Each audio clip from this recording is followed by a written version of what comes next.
तो जब करोड़ों जन्म भटकने के बाद ये सुंदर शरीर मिला है तो इसको बर्बाद क्यों करते हो? इसको बर्बाद मत करो। चेतो छिन छिन भक्ति कमाओ, पल पल भक्ति कमा लो। भक्ति कमाने के लिए ये दुर्लभ शरीर मिला है। दूसरे शरीर से भक्ति नहीं होती है। कोई गाय बैल कुत्ता बिल्ली चाहे भक्ति कर लेंगे, होने वाली नहीं है। ये मनुष्य शरीर विशेष रूप से बनाया गया है भक्ति करने के लिए, लेकिन इसको हम लोग खाने पीने सोने में बर्बाद कर देते हैं। तुलसीदास जी ने लिखा है, कुकर सुकर करत है खान पान तन भोग। कुकर सुकर भी खाना पीना और भोग कर लेता है। कुकर सुकर करत है खान पान तन भोग, यह तन वृथा न खोइए तुलसी भजने योग। जो भजन करने योग्य शरीर है इसको संसार में बर्बाद मत कीजिए। ये खाना पीना सोना तो कुकर सुकर भी कर लेता है, इसी काम में अपने इस दुर्लभ शरीर को बर्बाद मत कीजिए। यह शरीर भजन करने योग्य है, भक्ति करने लायक है। तो राधा स्वामी साहब ने यही कहा कि पल पल भक्ति कमा लो। तुलसीदास जी यही कहते हैं कि यह शरीर भक्ति करने के लिए मिला है। अब कुछ लोग जो सत्संगी नहीं हैं वे लोग सोचेंगे कि भक्ति तो लोग सब करते ही हैं, ऐसा तो नहीं है भक्ति नहीं करते हैं, तो क्या जरूरी है सत्संग करके इसका प्रचार करने का कि भक्ति करो? भक्ति तो सब करते हैं। लोग के मन में ये बात होगी तो याद रखिए, सत्संग की क्या आवश्यकता है उसको समझिए। संसार के आम लोग जो भक्ति करते हैं वो भक्ति कैसी है? वो देखा देखी भक्ति है, उसमें ज्ञान विचार का अभाव है। जैसे सब करते हैं वैसे हम भी कर लेते हैं, देखा देखी लोग कर लेते हैं। जैसे हमारे दादा दादी ने किया, माँ पिताजी ने किया, हम भी कर लिए। उसमें ज्ञान और विचार का स्थान नहीं है। और बिना ज्ञान के बिना विचारे जो भक्ति की जाती है उससे समुचित फल नहीं मिलता है। जो जानकर बूझकर समझकर काम करेंगे उसमें विशेष लाभ होगा। देखा देखी कबहू न चढ़सी भक्ति का रंग, विपत्ति पड़े पर छाड़सी ज्यों के चुली भुजंग। सांप एक बार केचुआ छोड़ देता है, दोबारा देखने नहीं जाता है, संबंध खत्म हो गया केचुआ से। उसी तरह जो देखा देखी भक्ति है ये सीजनल भक्ति है, मौसमी भक्ति। मौसम के अनुसार कल इनकी भक्ति, परसों उनकी भक्ति, तरसों उनकी भक्ति, बदल बदल के भक्ति करते रहो। कहीं एकनिष्ठ हो नहीं पाते हैं, भक्ति में आगे नहीं बढ़ पाते हैं। तो ये जो देखा देखी भक्ति है ये तो मनमुखी भक्ति है। अगर इसी से कल्याण हो जाए, जीवन में सुख शांति मिल जाए, तो हम लोग को यहां आने की क्या जरूरत है? लोग जीवन भर भक्ति कर करके मर गए, सुख शांति मिली नहीं, कोई लाभ हुआ नहीं, अंत में पछता करके संसार से चले गए। कबीरा ज्ञान विचार बिना हरि ढूढ़न को जाए, तन में त्रिलोकी बसे अब तक परखा नाय। अब तक परखा नाय बना है तीरथ बासी, कबहू मथुरा जाए कबहू भटकत है काशी। तीनों पन गए बीत नाही दर्शन पाया, अज्ञानी बिन ज्ञान बहुत मन में पछताया। मरते समय बड़ा पश्चाताप करना पड़ता है। क्यों? कोई दुख तो मिटा नहीं आपका, आप भटक भटक करके जीवन बर्बाद कर लिए, सब जगह गए लेकिन मिला कुछ भी नहीं। अंत में पता चलता है कि न सुख मिली न शांति, सुख शांति की प्राप्ति हुई नहीं। तो संत लोग कहते हैं पहले जानो बूझो समझो तब भक्ति करो। संतों ने क्या बताया? ज्ञान योग युक्त ईश्वर भक्ति। संत लोग ये नहीं कहते हैं कि जो मैं कहता हूं कर लो, तुम सुनो विचारो समझो, नहीं समझ में आवे पूछो, और जब दिल में विश्वास हो जाए तब उस काम को करो। तो अधिकांश लोग तो देखा देखी भक्ति करते हैं, इसीलिए जीवन में सुख नहीं, चैन नहीं, शांति नहीं, ईश्वर की प्राप्ति नहीं। भक्ति का जो लाभ होना चाहिए वो लाभ मिलता कहां है? भगवान राम ने कह दिया भगति तात अनुपम सुख मूला, भगति स्वतंत्र सकल सुख खानी। भक्ति करने वाले को सब सुख की प्राप्ति हो जाती है, यहाँ भक्ति करके मर गए और दुख में ही मर गए, कभी सुख की प्राप्ति हुई नहीं, तो क्या मतलब? भगवान राम ने झूठ कहा कि भक्ति में सुख है? भगवान राम के कहने में गलती नहीं है, हमारे भक्ति करने में गलती है। कभी कुछ पता नहीं कि अपने मन से भक्ति कर ली है। जो व्यक्ति कभी जीवन में खेती नहीं किया है उसको ढेर सारा बीज दे दीजिए, उसमें लिख दीजिए ये खीरा का है, भिंडी का है, ये मूली का है, दे दीजिए उसको, तो क्या वो खेती कर लेगा? अरे किस सीजन में कौन चीज लगाएंगे, किसको कितना पानी चाहिए, किसको नहीं चाहिए, है कि नहीं?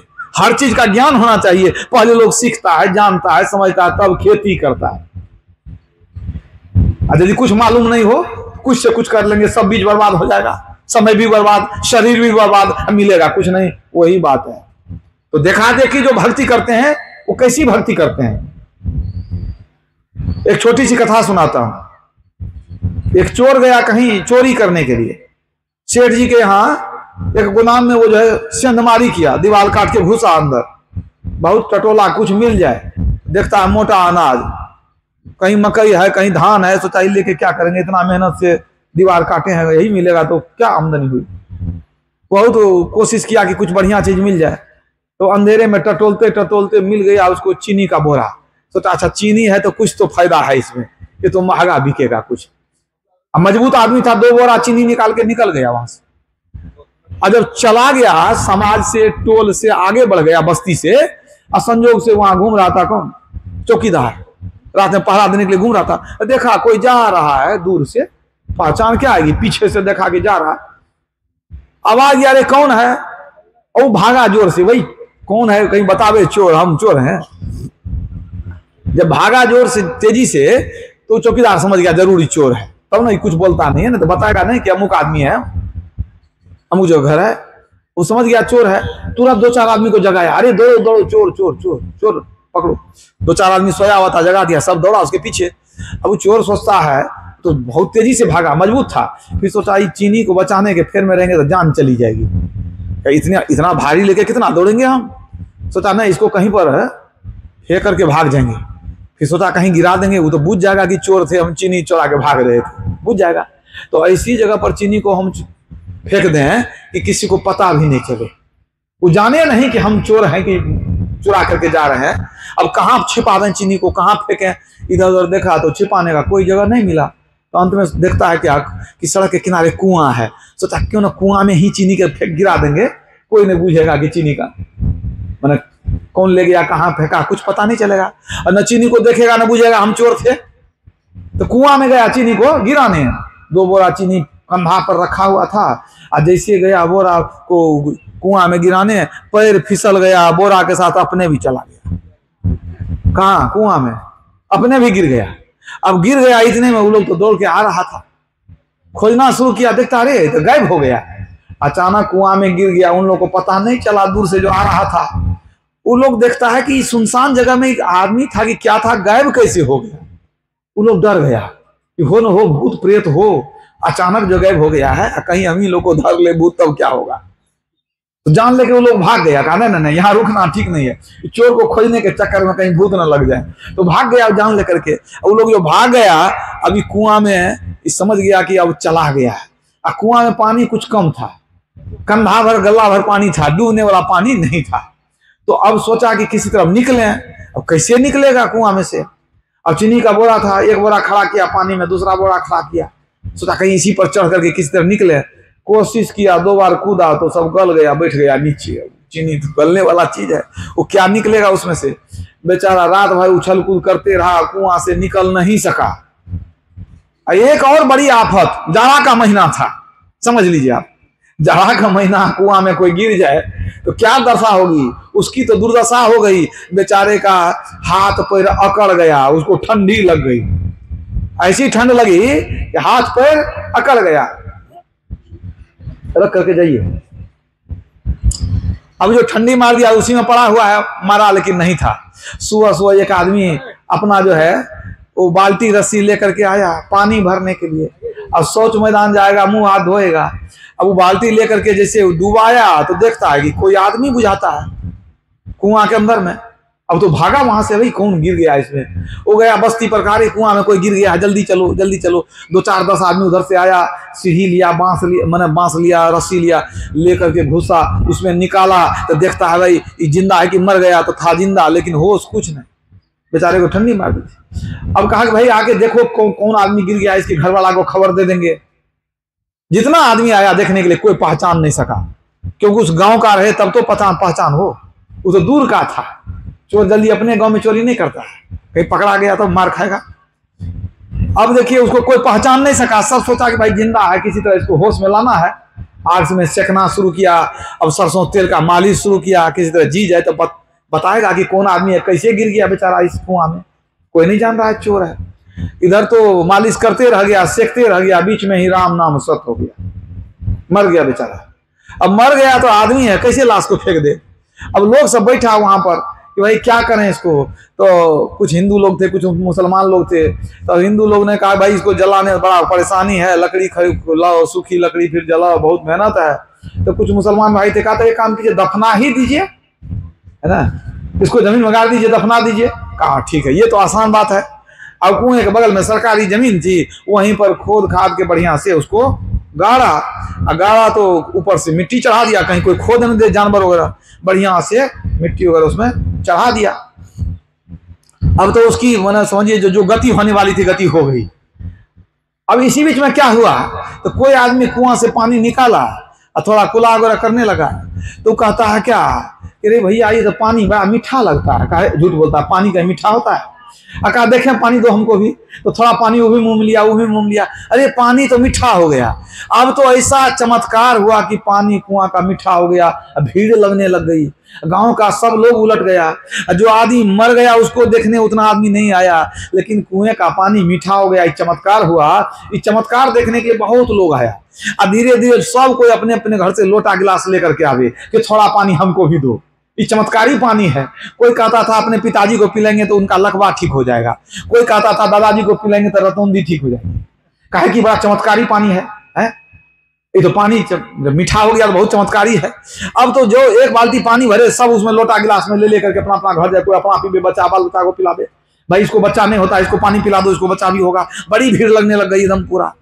अब जो सब सुना कि भाई पानी मीठा हो गया है, तो कुछ बहुत लोग आ गए, तो कुछ पंडित जी लोग आए देखने के लिए, और कुछ मौलवी साहब सब भी आए, वो लोग भी पानी पी के देखे, कहा वाह ये तो बहुत चमत्कार हो गया, तो हम लोग धन्य हो गए, हमारे गांव का पानी मीठा हो गया। अब सब ने मिल करके बैठक किया कि पानी मीठा हुआ तो कैसे हुआ। अब कोई नहीं बता सका पानी कैसे मीठा हुआ, तो पूछा अरे बताओ तो ये कब से पानी मीठा हुआ है। तो कुछ लोगों ने कहा क्या बतावें, आप तो जानते ही हैं, आप सबको जानते हैं कि एक भला आदमी बेचारा रात में जा रहा था, कुआं में गिर गया था। मुंडेरा ऊंचा नहीं था, कुआं की चार दीवारी जो होती है दीवार वो ऊंची नहीं थी, तब ना गिर गया उसमें, कोई भला आदमी इसमें गिर गया। और जब से उसको निकाला गया है पानी से, और उसके बाद जब हम पानी मुंह में लिए तब से पानी मीठा हो गया। तो सब लोगों ने विचार दिया कि देखो पानी कैसे मीठा हो गया, जरा विचार करो। वो जो आदमी जो जान दे दिया वो कोई साधारण आदमी नहीं था, वो कोई बहुत बड़े पीर बाबा थे जो कि जान दे दिए लेकिन पानी को मीठा करके चले गए। वो कोई बहुत बड़े पीर बाबा थे। तो ऐसे जो पीर बाबा हैं जो इस गांव में आकर के वो बेचारे जान दिए लेकिन पानी को मीठा करके गए, अब उनका कब्र ऐसे पड़ा हुआ है, क्या आप बताओ कि ऐसे ठीक लगता है? अरे यहाँ तो कम से कम दरगाह बनना चाहिए कि नहीं, मजार बनना चाहिए कि नहीं बनना चाहिए? अरे यहाँ दरगाह बनना चाहिए, यहाँ मजार बनना चाहिए, यहाँ उर्स मनाना चाहिए। तो हम लोग इसको जो है इतने बड़े महापुरुष जो है फकीर बाबा, पीर बाबा, इनका जो है स्थान को हम लोग बनाएंगे, ताकि ये चमत्कार जो है लोग भी देखे, आवे तो जाने कि किनके द्वारा हुआ है। अब सब हाँ यहाँ मिला दिया, हाँ ठीक है यहाँ मजार बनना चाहिए, दरगाह बनना चाहिए। कहा ठीक है तो चंदा करने जाते हैं, चलो हम लोग चंदा करेंगे। और गाँव में घूमने लगे, चंदा लोग करते हैं तो पहले धनी आदमी के यहाँ जाते हैं कि कोई मोटा रकम मिलेगा तो देखा देखी दूसरा भी ज्यादा देगा।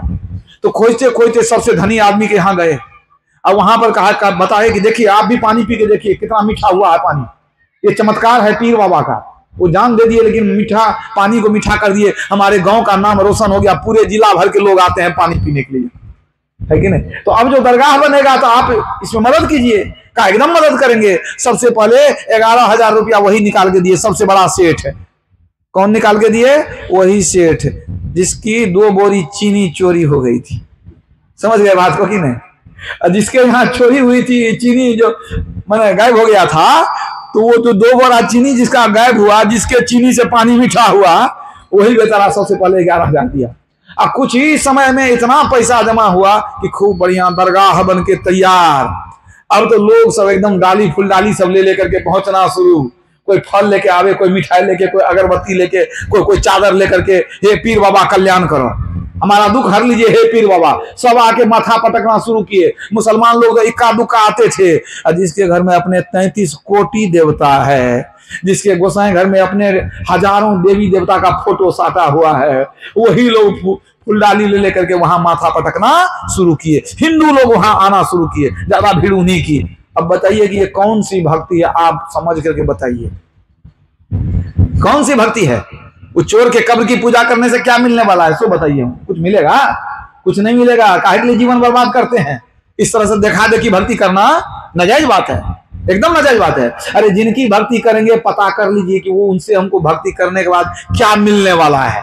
और जो मिलने वाला है उसकी जरूरत हमको है कि नहीं, हमको चाहिए क्या, आइए हमको देगा क्या। दोनों मिलानी हो जाए तो भक्ति कर लीजिए, समझ रहे हैं कि नहीं। लेकिन इस तरह से बिना बूझे समझे दिमाग को रख दीजिए अलमारी में और कुछ से कुछ भक्ति करते रहिए, जीवन बर्बाद हो जाएगा। ऐसा करना कदापि उचित नहीं है। संत लोग यही बतलाते हैं। संत लोग कहते हैं भक्ति करो, लेकिन समझ करके बूझ करके, कम ही समय में ज्यादा फायदा होगा। बेवजह का यहां वहां जल फूल ढारते रहो, कहीं भी सिंदूर लगा दिया, अगरबत्ती गाड़ दिया, 2 फूल रख दिया, कोई भी उधर से गया तो वहां जाकर पूजा कर लिया। एक और छोटी सी घटना बताता हूं। एक जगह बहुत पुराना शिवालय था, बड़ी भीड़ लगती थी सोमवार को। वहां एक दुकानदार था, बहुत फूल वगैरह बेचता था, फूल मिठाई सब बहुत बेचता था। दूसरा आदमी था, वो सोचा कि इसको बहुत कमाई होती है, हम भी यही दुकान करेंगे। एक दुकान वो भी बगल में खोल दिया। अब दोनों में कंपटीशन चलने लगे। जो खोलता था 7 बजे तो और 6 बजे खोलने लगा दुकान, और पहले खोलेंगे हमारा बेसी बिकेगा। अब दोनों में आपस में जब प्रतिस्पर्धा होने लगी, हम पहले खोलेंगे तो हम खोलेंगे। अब दोनों बढ़िया बढ़िया कमाने लग गया। अब देखिए हुआ क्या, एक दुकानदार जो पहले से था वो सुबह सुबह सोमवार का दिन था, वो आया, पहले झाड़ू वगैरह लगा दिया अपने दुकान के आगे में, गया स्नान कर लिया, आकर के दुकान खोला। जैसे दुकान खोला तो देखता क्या है कि ठीक दुकान के नीचे में कुत्ता पखाना करके भाग गया। अब वो सोचने लगा अब क्या करें, हे भगवान। अब अगर हम वो पखाना काट करके फेंकने जाते हैं तो फिर से स्नान करना पड़ेगा। नहा धो के जब तक आएंगे तब तक हमारा दुश्मन दुकान खोल के बैठ गया है। अब वो तो सब कमाई तो उसी का हो जाएगा, सब तो भीड़ लगेगी, सब कमा लेगा, और उसका तो माल खत्म हो जाएगा, हम तो हमारी कमाई खत्म हो जाएगी। अब इस चक्कर में रहे पखाना काटे हैं कि हम स्नान करने जाएंगे, क्या करें। और यदि हम ऐसे बैठ जाते हैं तो अब जो कुत्ते का पखाना है तो यहाँ तो लोग आएंगे तो देख करके भड़क जाएंगे, तो वो लोग आएंगे अभी नहीं, तो उसमें भी गए हम। अब करें तो क्या करें। बहुत जुक्ति लगाया, दिमाग का बड़ा तेज था, जुक्ति लगाया। सोचा नहीं, ऐसी जुक्ति लगाते हैं कि सांप भी मर जाए लाठी भी नहीं टूटे। कुछ बासी फूल पड़ा हुआ था, समझे कि नहीं, गुलाब की पंखुड़ियां, कुछ एक दिन पहले का फूल पड़ा हुआ था। वो चुपचाप इधर उधर देखा कि कोई देख तो नहीं रहा है, चुपचाप फूल बासी फूल समेटा और ले जाकर के वो पखाना को झाँप दिया कि कोई देखेगा नहीं। कहता, हे भोला बाबा, आप तो सब जानते ही हैं, हमको क्षमा कर दीजिएगा, अब हम क्या करने जाएं, अब हम नहाने का हमको छुट्टी है कि साफ करेंगे, आप हमको क्षमा कर दीजिएगा। उसको वहां पर वो झाँप दिया, अब बैठ गया दुकानदारी करने के लिए। और एकदम लोग सब आना शुरू हुआ, अब धड़ाधड़ फूल बिकना शुरू हुआ। अब बहुत जल्दी जो 12 बजे तक बेचता था वो समझिए 10-11 बजे तक सब बेच करके खूब कमा लिया, और जल्दी कमा लिया। देखता आज तो बहुत जल्दी हम जो है सो पैसा कमा लिए, सारा माल भी बिक गया। बहुत खुश था वो, सोचा कि अब जल्दी से दुकान को बढ़ा करके जाएंगे, फिर आगे के लिए कोशिश करेंगे, अपना काम करेंगे। और जब दुकान से उतरता है तो देख करके दंग रह गया। क्या देखता है वो कि जहां हम फूल से झांपे थे उसके चारों बगल अगरबत्ती बतासा चढ़ा हुआ है। श्री सद्गुरु महाराज की।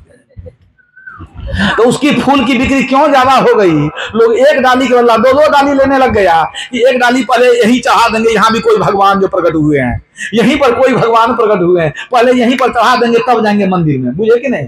तो सब कोई पहले कुत्ते के मल की पूजा कर लेते थे तब जाते थे मंदिर में। यही है भक्ति आपकी, बिना देखे बिना विचारे क्या क्या करते हैं, सोच लीजिए। लाज आनी चाहिए लोगों को कि कुछ जानते नहीं, बूझते हैं, कुछ से कुछ करने लग जाते हैं। इस तरह की भक्ति करने से कुछ मिलने वाला नहीं है। कबीर साहब कहते हैं भक्ति सब कोई करे, भरम ना टरे, भक्ति जंजाल दुख द्वंद भारी, ब्रह्म चिन्हे नहीं, ब्रह्म पूजत फिरे, हिय के नैन क्यों फोरी डारी। भक्ति लोग करते हैं लेकिन भ्रम मिटता नहीं है, वो ब्रह्म को नहीं जानने के कारण भ्रम की पूजा करते हैं, इसलिए दुख में पड़े हुए हैं। ब्रह्म को नहीं जानते हैं, भ्रम की पूजा करते हैं। ईश्वर को नहीं जानते हैं, अनिश्वर की पूजा करते हैं। चेतन को नहीं जानते हैं, जड़ की पूजा करते हैं। यूं ही करत करत जड़ पूजा, आपहु जड़ बनी जावे, संतो जग को समझावे। जड़ की पूजा करते हैं, आप चेतन होकर के जड़ पदार्थ की पूजा करते हैं। आप चेतन है तो चेतन की पूजा कीजिए, आपसे जो श्रेष्ठ हो उसकी भक्ति कीजिए। किनकी भक्ति करेंगे? कौन बताएगा किनकी भक्ति करेंगे? तीर्थ में नहा लीजिए, जल फूल चढ़ा लीजिए, मंदिर में घूम के आ जाइए, कुछ ज्ञान नहीं हुआ, बस वैसे अबोध ही रह गए, मूर्ख ही रह गए जीवन भर। बिनु सत्संग ज्ञान नहीं उपजे, कर ले जतन हजार रे, ब्रह्मानंद खोज गुरु पूरा, उतरो भव जल पार रे। बिना सत्संग के ज्ञान होने वाला नहीं है। आप तीर्थ में गए, नदी में स्नान किए, अब मूर्ति की पूजा कर लिए, न पानी बोलने वाला है और न मूर्ति बोलने वाली है। अब जो बोलने वाला है उसके पास आप कभी गए ही नहीं, जो बताएगा अच्छा बुरा उसके पास गए नहीं, जो नहीं बोलता उसके पास जाते हैं आप। पलटू साहब कहते हैं जल पाषाण बोले नहीं, जल में नहाए या पाषाण पत्थर की मूर्ति, जल पाषाण बोले नहीं, ना कछु पीवे खाए, अब पलटू सेवे संत को सब तीर्थ तरी जाए। सारे तीर्थों का फल संतों के चरण में है, और संत को छोड़ दिए और जहां तहां पानी पत्थर के चक्कर में जीवन को बर्बाद कर लेते हैं। अब सोचिए क्या क्या लाभ होता है उससे। जीवन भर मान लीजिए भक्ति किया, लाभ क्या क्या हुआ ये तो देखिए। जो बूढ़े हो गए इस भक्ति करते करते, कुछ जानना तो चाहिए। क्या भगवान ने यही कहा है कि कुछ जानो बूझो नहीं है, कुछ से कुछ कर लो? भगवान भी ये नहीं कहते, भगवान की ही आज्ञा को मान लीजिए। आप पहले समझिए भक्ति किनकी करनी चाहिए, भक्ति क्यों करनी चाहिए और कैसे करनी चाहिए। ये जो परमात्मा की सृष्टि है इसमें तीन तरह की सत्ताएं हैं। एक है पारमार्थिक सत्ता, दूसरी है व्यावहारिक सत्ता और तीसरी है प्रतिभाषिक सत्ता। तो पहली सत्ता पारमार्थिक सत्ता, वो कौन सी सत्ता है? एक परमात्मा की सत्ता, एक ईश्वर की सत्ता, वो है पारमार्थिक सत्ता। दूसरी है व्यावहारिक सत्ता, वो क्या है? वो है देवलोक की सत्ता, देवताओं की सत्ता, स्वर्गलोक की सत्ता। जो स्वर्ग के देवता लोग हैं उनको व्यावहारिक सत्ता कहा गया है। और तीसरी सत्ता है ये जो दृश्यमान जगत, आंख से देखते हैं स्थूल जगत, इसको कहते हैं प्रतिभाषिक सत्ता। तो तीन तरह की सत्ताएं हैं। जो कुछ है इसी तीन में सब कुछ है, इससे अलग कुछ भी नहीं है। तो पारमार्थिक सत्ता माने ईश्वरीय सत्ता, वही है मूल सत्ता, वही है आदि सत्ता, वही है सदा रहने वाली सत्ता, परमात्मा की सत्ता, पारमार्थिक सत्ता। और दूसरी देवताओं की सत्ता, स्वर्गलोक की सत्ता, और तीसरी ये जो दृश्यमान संसार है इसकी सत्ता। तो ये जो दो सत्ताएं हैं ये कहां से प्रकट हुई? वो परमात्मा से ही निकली है। पारमार्थिक सत्ता ही अविनाशी सत्ता है, सदा रहने वाली सत्ता है। और ये जो व्यावहारिक सत्ता है, देवलोक की सत्ता है, ये परमात्मा से ही प्रकट हुई है। और ये जो संसार है ये कहां से प्रकट हुआ? ये भी परमात्मा से ही प्रकट हुआ। मतलब कोई भी देवी देवता हो वो सब अजन्मा नहीं है, अविनाशी नहीं है, उनको परमात्मा ने उत्पन्न किया है। तो एक ही सत्ता है जो सदा रहने वाली सत्ता है, उसमें कोई परिवर्तन नहीं। परमात्मा को शरीर नहीं, वो जन्म नहीं लेता, कभी जवान नहीं होता, वो कभी बूढ़ा नहीं होता, वो कभी मरता नहीं है, वो सदा एक रस रहता है, कोई परिवर्तन उसमें नहीं होता है। और बाकी जितनी भी चीजें हैं, बाकी जो भी जीव हैं, जितनी भी योनियां हैं, सब उत्पन्न हुई है और सबकी मृत्यु निश्चित है। जो उगए सो अस्तवय, जन्मय सो मरी जाए, जो चुनिए सो ढही पड़े, फूले सो कुमलाए। कबीर साहब कहते हैं जो उगय सो अस्तमय, जो उदय होता है उसका अस्त होता है, जो बनता है वह बिगड़ जाता है, जो खिलता है वो कुम्हला जाता है, जो जन्म लेता है वो मर जाता है। तो ये जो ब्रह्मा विष्णु महेश हैं, ये जो लक्ष्मी सरस्वती पार्वती आदि हैं, ये सब कहां से आए? एक परमात्मा ने ही उनको उत्पन्न किया। पहले कुछ भी नहीं था, कुछ भी नहीं, सिवाय एक परमात्मा के। एक वो अविनाशी तत्व है, वो सदा से हैं, वो सदा रहेंगे। अब बीच में संसार बना और ये बिगड़ भी जाएगा। सृष्टि का निर्माण होता है और सृष्टि का लोप भी होता है। जितनी सृष्टि होती है उतने ब्रह्मा विष्णु और महेश होते हैं। एक सृष्टि को चलाने के लिए परमात्मा ब्रह्मा विष्णु महेश को उत्पन्न करते हैं। तो वह जो परमात्मा की सत्ता है वो सदा रहने वाली है और उस परमात्मा के अनेक नाम हैं। यूं तो उनके नाम नहीं है, लेकिन अनेक नाम है। अब कैसे नाम नहीं है? तो नाम रखता है कौन रखेगा? माता पिता या दादा दादी? मतलब नाम रखने में एक नियम है कि नाम कौन रखेगा? जो हमसे पहले जन्म लिया है ना। हमारा बेटा हमारा नाम तो नहीं रखेगा, जो हमसे बाद में जन्म लिया वो तो नाम नहीं रखेगा। नाम वो रखेगा जो हमसे पहले पैदा हुआ है। तो परमात्मा के पहले कोई था ही नहीं, तो उनका नाम कौन रखेगा? इसलिए तुलसीदास ने क्या लिखा?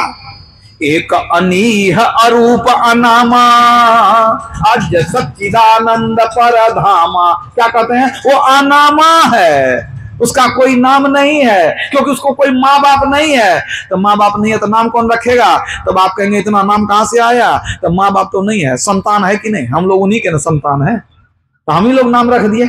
जितनी भाषा उतने नाम।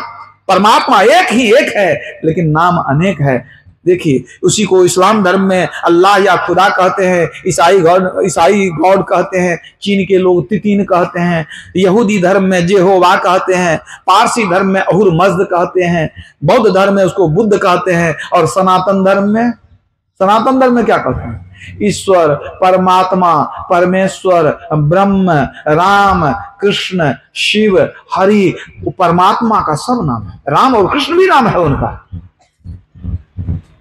तो राम के दो रूप हो गए, एक परमात्मा का भी नाम हो गया राम, एक दशरथ जी के पुत्र भी हम हुए। परमात्मा का भी नाम कृष्ण और देवकी नंदन भी कृष्ण हुए। वो निर्गुण निराकार परमात्मा राम, ये सगुण साकार राजा राम। तो परमात्मा के अनगिनत नाम है। मैंने क्या कहा? तुलसीदास जी ने उसी परमात्मा को राम कह दिया, सूरदास जी ने कृष्ण कह दिया, हम लोग कहते हैं परब्रह्म। कोई अंतर नहीं है। वेद कहता है जगत प्रसव करता, कोई अंतर नहीं है। अरे चीज एक ही एक है। मुसलमान लोग को अगर मान लीजिए अरब में अगर प्यास लगती है वो लोग आब पीते हैं, अंग्रेज लोग को प्यास लगती है तो वो लोग वाटर पीते हैं, हम लोग जो है सो पानी पी लेते हैं।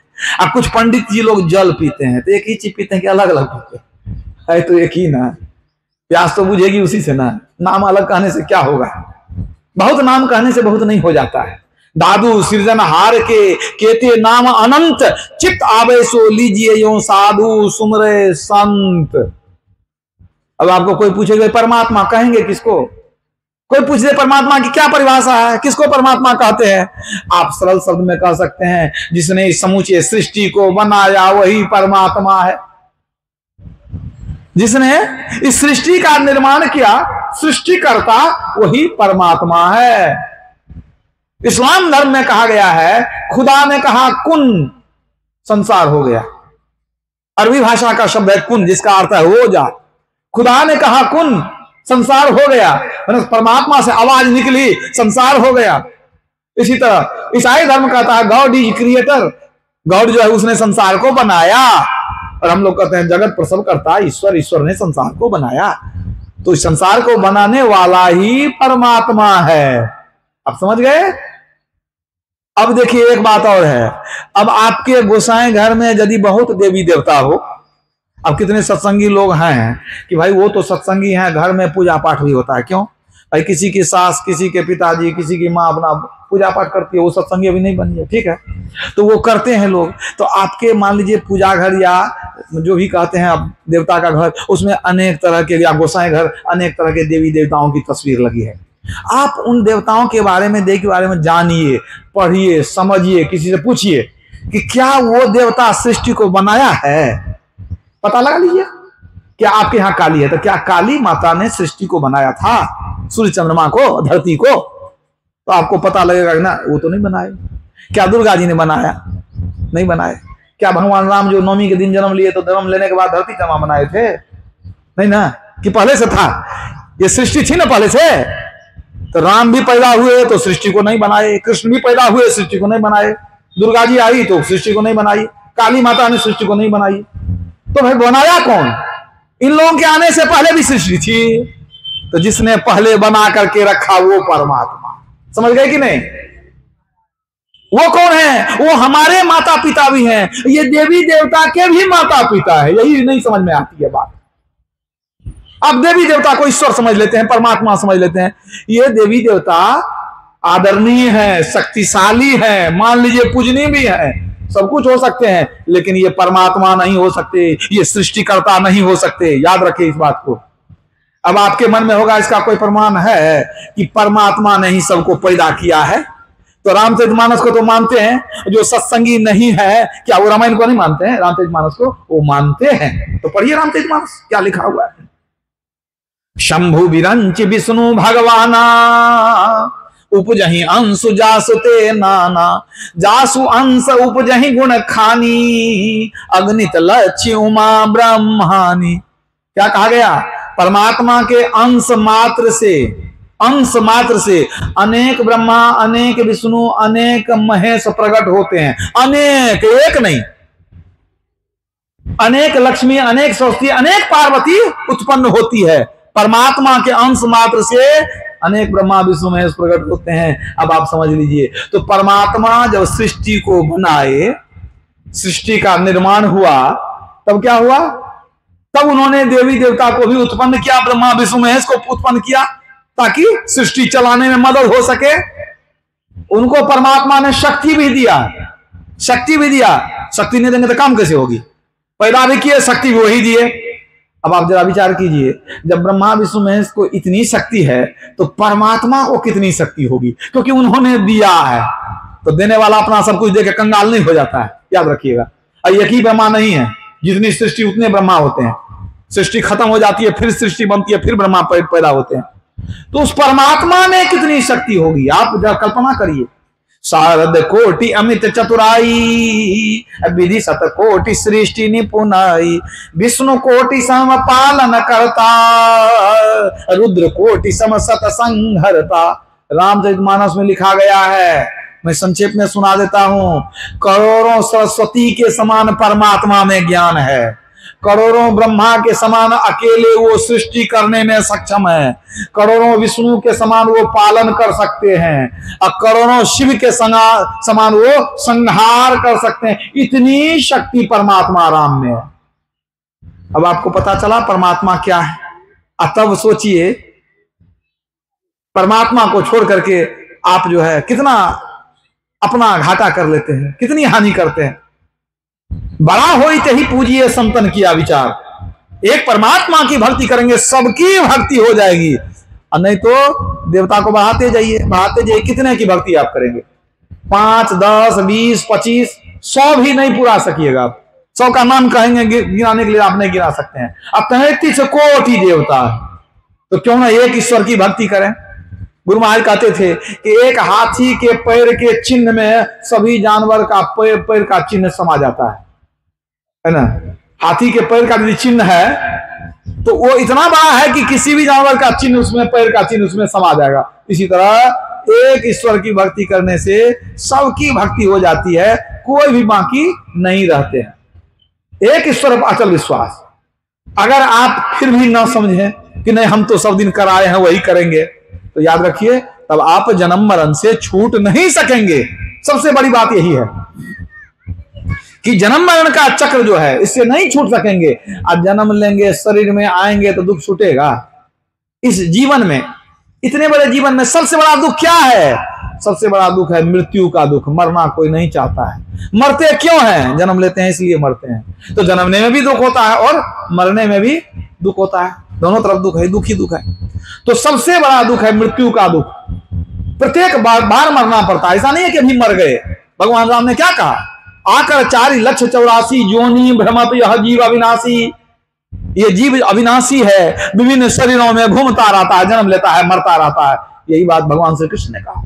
वासांसि जीर्णानि यथा विहाय नवानि गृह्णाति नरोपराणि तथा शरीराणि विहाय जीर्णा नन्यानि शन्याति नवानि देहि। हे अर्जुन, जैसे हमारा शरीर पुराना कपड़ा उतार कर फेंक देता है, नया नया कपड़ा पहनता रहता है, उसी तरह ये जीवात्मा पुराने शरीर को उतार कर फेंक देती है, नया नया शरीर पहनती रहती है।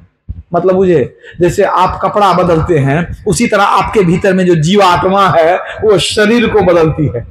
वो जीवात्मा बहुत पुरानी है आपके अंदर में, कितने शरीरों को बदल चुकी है, वो कितने बार पैदा हुई माना शरीर लेकर के, और कितने बार मृत्यु को प्राप्त हुई। तो जितनी बार जन्म लिए, मरे, तो दुख हुआ कि नहीं हुआ। तो शरीर में आएंगे, मान लीजिए देवी देवता आपको आशीर्वाद दे देंगे, तो कितना दुख आपका दूर होगा। मान लीजिए कुछ दुख दूर हो जाए कि नहीं, हमारे गोसाएं हैं, हमारे घर में देवी देवता हैं, हमको उनसे लाभ होता है, ठीक है, लाभ होता है, हो सकता है, कोई बड़ी बात नहीं है। देवता चाहे तो आपको कुछ दे सकते हैं, लेकिन आपको कितना भी वो सुख दे दे, वरदान दे दे, लेकिन क्या आप बूढ़ा नहीं होइएगा? सो बताइए, वो तो होना पड़ेगा ना।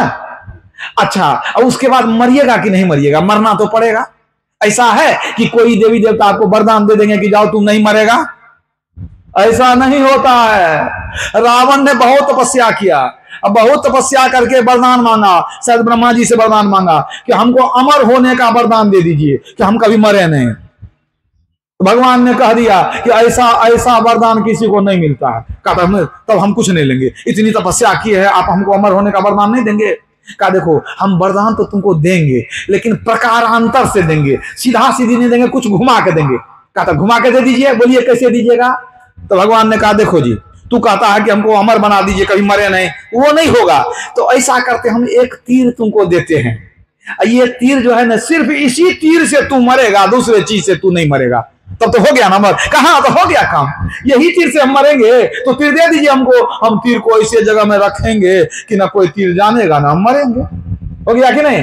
लेकिन भगवान ने ये नहीं कहा कि तू सब दिन अमर हो जाएगा, क्योंकि जो भगवान आशीर्वाद दे रहे हैं वो अपने सब दिन अमर नहीं है, वो भी मरण धर्मा है, वो भी आवागमन के चक्र में है, उनको भी मुक्ति नहीं मिली है, किसी देवी देवता को मुक्ति नहीं मिली है। ब्रह्मा विष्णु महेश्वर कहिए, इन सिर लागी काई, इनके भरोसे मत कोई रहिए, इन्होंने मुक्ति न पाई।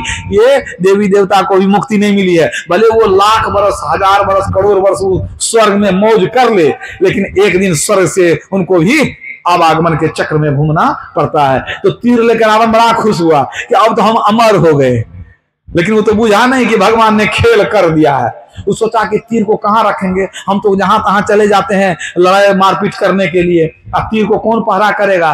तो ये काम करते हैं, मंदोदरी को दे देते हैं। अब मंदोदरी जो है, कोई पति पत्नी चाहेगी कि हम विधवा हो जाएं कि तीर किसी को दे दे, तीर तो देगी नहीं किसी को। कहा देखो मंदोदरी, इसी से हम मरेंगे, इसको बढ़िया से रखना, तुम ऐसे रखना कि बस कोई ले नहीं पाए। उन्होंने कहा हमारी जान चली जाए, हम कैसे तीर जाने देंगे, इसको तो इतना बढ़िया से हम रखेंगे कि कोई जान भी नहीं सकेगा। समझ गई? अब देखिए, इतना वरदान मिलने के बाद रावण की दुर्गति कैसे हुई, रावण की दुर्गति कैसे हुई, इसको समझिए। अब जब राम रावण का युद्ध होने लग गया, भगवान राम हाथ काट देते थे और रावण का हाथ जुट जाता था, पैर काट दिए पैर जुट जाए, सिर काट दे सिर जुट जाए। अब भगवान राम थक करके बैठ गए कि ये मरने वाला नहीं है, इसको हम मार नहीं सकेंगे। वही परमात्मा जब निर्गुण ब्रह्म थे, उन्होंने सृष्टि को रचना कर दिया, वही परमात्मा जब राम बन करके आए, लाचार हो गए रावण के सामने, नहीं मरने वाला नहीं है। परमात्मा ही ना राम कृष्ण बनते हैं, वो शरीर में आते हैं ना, युग युग में अवतार लेते हैं, राम बन के आए, लेकिन आज कितना लाचार हो गए, कह दिया कि नहीं ये मरने वाला नहीं है, ये तो अमर है, ये नहीं मरेगा ना, हम सीता को अब ले जा सकेंगे, अब क्या करेंगे, हम सीता को छुड़ा नहीं सकेंगे, हार करके बैठ गए। तब काम कौन दिया? घर का बेदी लंका डाह। तब वही जो घर का बेदी था कौन? विभीषण। वही बताया कि जानते हैं एक स्पेशल तीर है, उसी तीर से ये वीर मरेगा, वैसे मरने वाला नहीं है, उस तीर का जुगाड़ करना पड़ेगा तभी मरेगा, और इसके नाभि में वो तीर मारा जाएगा तब मरेगा। तो है कहाँ का, हम तो इतना ही जानते हैं कि मंदोदरी भाभी उसको छिपा कर रखी है, और हम नहीं जानते हैं, कभी बता ही नहीं। हमको भी नहीं बताई। अब ये काम कैसे हो, और वो तीर मंदोदरी देगी कैसे, और कैसे रावण मरे। तो जब कोई काम नहीं होता था किसी से, तो भगवान राम हनुमान जी को याद करते थे, हे हनुमान जी अब तो समस्या बड़ी गंभीर है, वो तीर कैसे ला सकिएगा, होगा। अरे हम, आप आशीर्वाद दीजिए, हम क्या नहीं कर सकते हैं, अब एक बार माथा ठोक दीजिए, हम तो तीर लेकर के आ जाएंगे।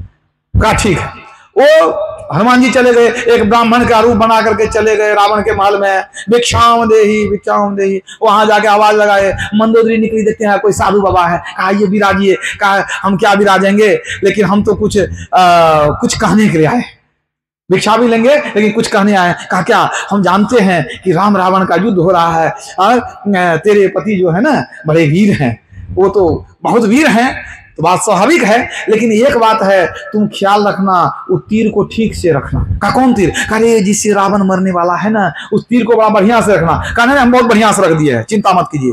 कहा देखो ये नहीं समझती है ना, अरे राम के दल में ऐसे ऐसे वीर हैं जो तेरा तीर लेकर के भाग जाएंगे, तो बात को समझो, बहुत बढ़िया से रखना पड़ेगा तुमको, और नहीं तो बहुत बड़ी दुर्घटना हो जाएगी। तुम विश्वास करो कि बढ़िया से नहीं रखेगी तो तेरा तेरी तीर चोरी हो जाएगी। तब मंदोदरी एक दो बार समझाना शुरू की उनको कि नहीं हम बहुत बढ़िया से रखे हैं, बहुत बढ़िया से रखे हैं। और जब दो चार बार हनुमान जी कह दिए ना कि नहीं कोई भरोसा नहीं है, तू बढ़िया से रखी है कि नहीं रखी है, तो जोश में आके बोल गई कि देखते हैं ये जो महल है ना हमारा महल, इस महल में जो बीच में ये खंबा है, बहुत मोटा पत्थर का खंबा, इस खंबा के भीतर में छुपा के रखे हैं, कोई ले सकेगा बताइए तो? आओ तो भेद मालूम हो गया। तब हनुमान जी कहते हैं अच्छा जाओ हमारे लिए कुछ लेकर के आओ, जल वगैरह लेकर के आओ। अब मंदोदरी गई उधर से जल लाने के लिए, कुछ सेवा करेंगे इनकी। अब हनुमान जी अब इतने शक्तिशाली, ऐसा लात मारे कि भर भरा करके वो जो खंबा गिर गया, और तीर लेकर के वीर जो है निकल गए वहां से, फुर उड़ गए वहां से। क्या हो गया? रावण मारा चला गया उसी तीर से। इतनी तपस्या किया, इतना भगवान को प्रसन्न किया, इतना आशीर्वाद लिए, मरना तो पड़ा, मरना निश्चित है। भगवान श्री कृष्ण ने कहा है कि जो जन्म लेगा उसको मरना अवश्य पड़ेगा, जातस्य ही ध्रुवो मृत्यु, जो जन्म लेगा उसको मरना अवश्य पड़ेगा। तो आप बार बार जन्म लेते हैं, मरते हैं, कितना दुख उठाते हैं। सोचिए, कोई देवी देवता आपको मृत्यु से बचा नहीं सकते, तो मृत्यु से कैसे छूटेंगे? एक ईश्वर की भक्ति करने से मृत्यु से छूटेंगे। इस बार जो मरेंगे तो फिर मरना नहीं पड़ेगा। और याद रखिए, इस बार भी जो मरेंगे तो मरने में कष्ट नहीं होगा। क्यों? जो ध्यान भजन करते हैं वो शरीर ज्ञान से ऊपर चले जाते हैं, उनको शरीर का कोई कष्ट नहीं होता, कष्ट ही नहीं होता। गुरु महाराज के चेहरे में फुंसी हो गई, फुंसी, और फुंसी फिर लाल हो गई। तो पूज्यपाद भगवत बाबा कहते हैं गुरुदेव आपको फुंसी हो गई है। कहा फुंसी हो गई? कहा आपके चेहरे में फुंसी हो गई। कहा हमको क्या पता, नहीं मालूम। कहा देखिए छुआ देते हैं, तो लाल भी हो गई थी। तो गुरु महाराज का उंगली पकड़ के फुंसी को छुआ दिए, देखिए आपको कैसी फुंसी हो गई, बहुत दर्द करता होगा, छू करके देखिए। तो गुरु महाराज को छुआ दिए, फुंसी हुई है। गुरु महाराज हंसने लग गए, कहते हैं तू कहता है कि हमको फुंसी हो गई है, ये हमको फुंसी हुई है, ये तुम्हारे शरीर में फुंसी हुई है, हमको कहाँ पता चलता है। बात को बुझे कि नहीं? अरे संत लोग तो रहते हैं परमात्मा के धाम में, शरीर से उनको क्या काम? कभी कभी शरीर में आते हैं तो शरीर का ज्ञान होता है, तब भूख प्यास लगती है, कुछ पता चलता है, और नहीं तो अंदर में रहते हैं। नदी किनारे घर किया, कर्जा कर कर खाए, कर्जदार जब मंगन आवे घुसक नदी में जाए। संसार परेशान किया, वो ध्यान में चले गए, समाधि में। संसार का कोई कष्ट नहीं, इधर आग लगे कुछ हो, कुछ पता नहीं चलता है। साधन में पगी जाए अति ही गंभीर हो, यातन सुधी नहीं रहे धीर बरवीर सो। सांझ भोर दिन रैन कछु जाने नहीं, अरे हारे में ही बाहर जड़बत रहे माही चेतन सही। जब ध्यान में परमात्मा के पास चले जाते हैं, शरीर का ज्ञान खत्म, कोई कष्ट नहीं। आनंदे आनंद बारह प्रतिखौन, यही दशा हुई थी किनकी? रत्नाकर की। दीक्षा लेके ध्यान में बैठे, वो कितने महीनों तक बैठे रह गए, दीमक उनके शरीर को मिट्टी से ढक दिया, शरीर में कोई ज्ञान नहीं, अपना समाधि में पड़े हुए हैं। और जब वो मिट्टी फोड़ करके निकले, महर्षि वाल्मीकि कहलाए। आज संसार में उनकी पूजा होती है। जात पात पूछे नहीं कोई, हरि को भजे सो हरि का होई। ये नहीं कि ये काम ऊंचे वर्ण के लोग करेंगे, ब्राह्मण क्षत्रिय और कायस्थ लोग ऊंचे परिवार के लोग करेंगे, सबके लिए भक्ति बराबर है। शबरी ने भक्ति करके मुक्ति को प्राप्त कर लिया। आप समझिए कोई जाति का भेद यहां नहीं है, जात पात पूछे नहीं कोई, जो ये भक्ति करेंगे वो मुक्ति को प्राप्त करेंगे। नीच नीच सब तर गए संत चरण लवलीन, जाति के अभिमान में बूढ़े बहुत कुलीन। कुलीन लोग ऊंचे जाति के घमंड में भवसागर में डूब गए, नरक में चले गए, लेकिन नीच व्यक्ति भी संत के शरण में जाकर के भवसागर तर गए। रैदास जी कौन जाति में थे? छोटी जाति में थे कि नहीं? नाभादास जी डोम जाति में थे कि नहीं?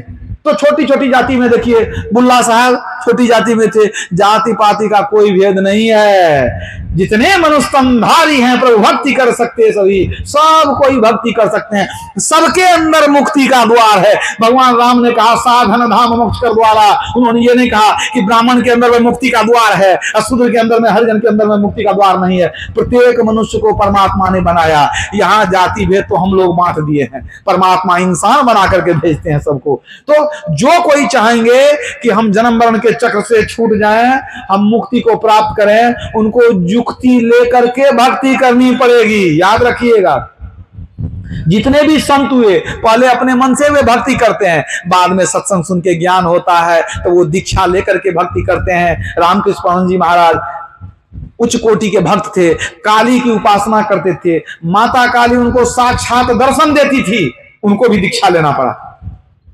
तोतापुरी जी महाराज आए उनको कहने के लिए कि तुम ब्रह्म ज्ञान की दीक्षा ले लो, उन्होंने कहा मां से पूछेंगे तब दीक्षा लेंगे। चले गए मंदिर में, काली को पुकारे, माता काली प्रकट हो गई। उन्होंने पूछा कि एक महात्मा जी आए हैं, वो कहते हैं ब्रह्म ज्ञान की दीक्षा लेने, तो क्या लें कि नहीं लें? आप कहिएगा तब दीक्षा लेंगे, आप तो माता काली हैं, जो कहिएगा सो करेंगे। माता काली ने कहा बेटा हमारी प्रेरणा से वो आए हैं तुमको ब्रह्म ज्ञान की दीक्षा देने, तो अवश्य दीक्षा लो, क्योंकि बिना दीक्षा के जीव का कल्याण नहीं होता। मतलब भगवान आपको धनवान बना सकते हैं, लेकिन आपका निर्माण और आपका निर्वाण संत सद्गुरु के हाथ में है। पूज्यपाद संत सेवी प्रभु जी महाराज का ये कथन है, क्या कहते हैं कि भगवान आपको धन दे, पुत्र दे, प्रतिष्ठा दे, सब कुछ दे दे, लेकिन मुक्ति कौन देंगे?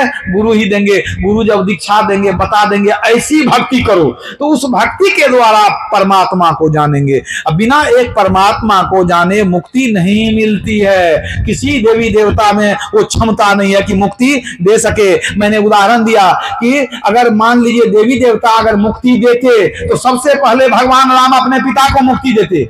उनके पिता मुक्ति में नहीं गए, वो चले गए स्वर्ग में। सबसे पहले भगवान कृष्ण पांडवों को मुक्ति देते, पांडव लोग चले गए नरक में। मुक्ति में कौन गए? अरे वाल्मीकि जी गए, शबरी गई, मतंग ऋषि गए। तो जिन्होंने भी गुरु से दीक्षा लेकर के जप ध्यान किया, उन्होंने मुक्ति को प्राप्त किया। जो बाहरी पूजा में लगे रहे उनको कुछ कुछ प्राप्ति हुई, ऐसा नहीं कर सकते प्राप्ति नहीं हुई। मैंने क्या कहा? देवता की कृपा हो जाए तो बहुत कुछ मिल सकता है, लेकिन आपको आवागमन का चक्र नहीं छूट सकता। इसलिए भक्ति क्यों करनी चाहिए? आवागमन सम दुख दूजा है नहीं जग में कोई, इसके निवारण के लिए प्रभु भक्ति करनी चाहिए। जन्म मरण के दुख से छूटने के लिए भक्ति करनी चाहिए। बेटा के लिए, जमीन के लिए, धन के लिए नहीं। तो आप समझ गए भक्ति क्यों करें? जन्म मरण से छूटने के लिए। किनकी करें? तो यमराज ने नचिकेता से कहा कि यदि तुमने एक ईश्वर को जान लिया तो तुमको मुक्ति होगी, और नहीं तो जन्म मरण में घूमते रहोगे। तो किसकी भक्ति करने से मुक्ति होती है? एक ईश्वर की भक्ति। तो दो प्रश्न का उत्तर मिल गया। भक्ति क्यों करें? जन्म मरण से छूटने के लिए करें। भक्ति किसकी करें? एक ईश्वर की करें। अब तीसरा प्रश्न, भक्ति कैसे करें? तो संतों ने बताया कि जप ध्यान के द्वारा ही उस ईश्वर की प्राप्ति होती है, बाहरी पूजन के द्वारा उस ईश्वर का साक्षात्कार नहीं होता है। इसलिए निज तन में खोज सज्जन, बाहर न खोजना, अपने ही घट में हरियां अपने में खोजना। कैसे खोजेंगे? दो नैन नजर जोड़ी के एक नोक बना के, अंतर में देख सुन सुन अंतर में खोजना। कहते हैं दोनों दृश्यधारों को जोड़ेंगे। कैसे जोड़ेंगे? जैसे तुलसीदास जी ने जोड़ा, जैसे सूरदास जी ने किया, जैसे कबीर साहब ने किया, सब ने यही किया। बल्कि नारद मुनि ने वही किया, महर्षि वेद व्यास ने वही किया। मतलब जितने भी संत ऋषि मुनि हुए हैं सब ने जप और ध्यान किया है। एक ईश्वर का नाम जपना, ईश्वर के एक रूप का ध्यान करना, इसको मानस जप मानस ध्यान करते हैं, कहते हैं। इसके बाद सूक्ष्म साधना शुरू होती है दृष्टियोग के द्वारा।